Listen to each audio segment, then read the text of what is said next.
आपल्या सोबत आता संजय शिरसाट शिंदे गटाचे नेते आणि नवनिर्वाचित आमदार आपल्या सोबत आहेत।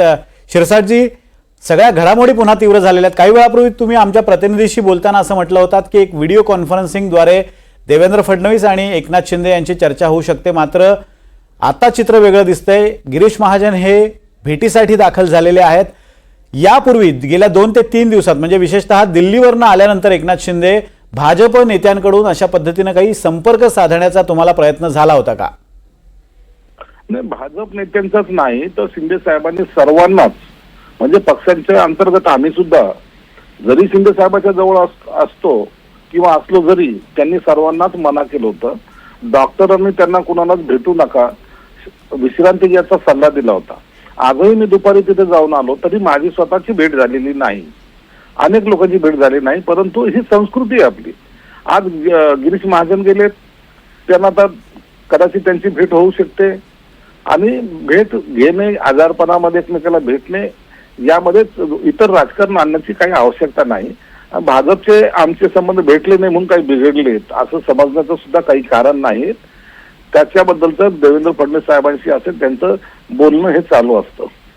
शिरसाटजी, एक दुसरा मुद्दा असा आहे, तुम्ही म्हणताय की भाजपचे आणि आमचे संबंध बिघडले असं समजायचं काही कारण नाही, तसं आम्ही समजत नाहीये। पण गेल्या 10 दिवसांपासून म्हणजे गेल्या शनिवारी ज्या वेळेला निकाल लागला तेव्हापासून ज्या घडामोडी घडतायत त्यावरनं काहीसा एक सूर असा उमटतोय की काहीतरी बिनसलेला आहे। एकनाथ शिंदे यांची दिल्लीतल्या भेटीदरम्यानची देहबोली असेल किंवा गेल्या 3 दिवसांपासून ते कोणालाही भेटत नाही आहेत। स्वतः एकनाथ शिंदे यांनी दिल्लीतल्या भेटीनंतर अशी प्रतिक्रिया दिली होती की उद्या या संदर्भातली मुंबईत आमच्यात बैठक होईल आणि त्यानंतर या सगळ्या सत्ता वाटपाचा निकाल लागेल। मात्र त्यानंतरच्या घडामोडी पाहता कुठे ना कुठेतरी बिनसल्यासारखं दिसतंय।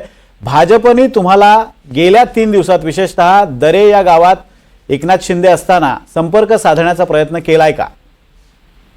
अहो, तिथे त्यांचे फोन सुद्धा लागत नाही। तर तुम्ही दीपक केसरकर हे सुद्धा तिथे भेटायला गेले, त्यांना सुद्धा भेट नाकारली। आता हे पक्षाच्या नेत्यांना सुद्धा भेट नाकारली, याचं कारण समजून घ्या की ते नाही ठीक ते तिथे वेळ, आणि म्हणून त्याचा उगाच गैरअर्थ काही लावण्यात काही अर्थ नाहीये।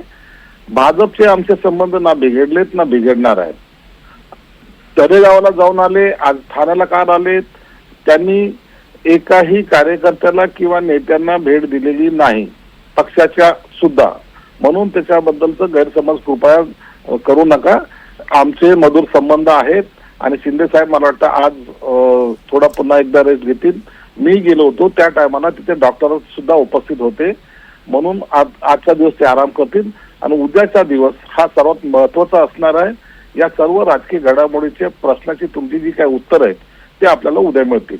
संजय शिरसाटजी, तुम्ही वारंवार असं सांगताय की त्यांची तब्येत खराब आहे आणि त्यामुळे ते भेटत नाही आहेत। आमचीही त्यांना शुभेच्छा आहे की त्यांची तब्येत लवकरात लवकर बरे व्हावेत ते मुख्यमंत्री, काळजीवाहू मुख्यमंत्री। मात्र दुसरा मुद्दा असा आहे, मी तुम्हाला प्रश्न साधा विचारतोय की गेल्या 3 दिवसांपासून भाजपच्या कुठल्या बड्या नेत्यांनी तुम्हाला, कारण तुम्ही पण एक महत्त्वाचे नेते आहात, शिंदे गटात प्रमुख 2 ते 3 नेत्यांमध्ये तुमची वर्णी लागते, अशा वेळेला ज्या सत्ता संघर्षाच्या घडामोडी आहेत त्या तुम्हालाही माहिती असतील, भाजपच्या कोणत्या बड्या नेत्यांनी केंद्रातल्या किंवा राज्यातल्या एकनाथ शिंदे किंवा तुम्हा प्रमुख नेत्यांना संपर्क साधण्याचा प्रयत्न केलाय का?